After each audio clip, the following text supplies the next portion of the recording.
आज ये दृश्य वडोदरा के वार्ड नंबर 13 और 14 से सामने आ रहे हैं, जहां पर वडोदरा महानगर पालिका की अतिक्रमण शाखा की टीम की ओर से अवैध अतिक्रमण दूर करवाने की कामगिरी की जा रही है।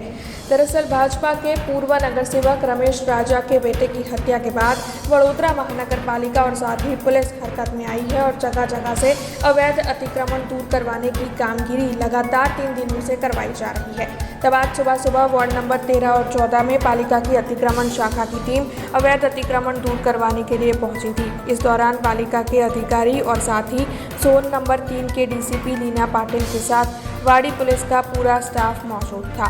वार्ड नंबर 13 और 14 से अवैध अतिक्रमण हटवाने की कामगिरी वहां पर करवाई जा रही थी।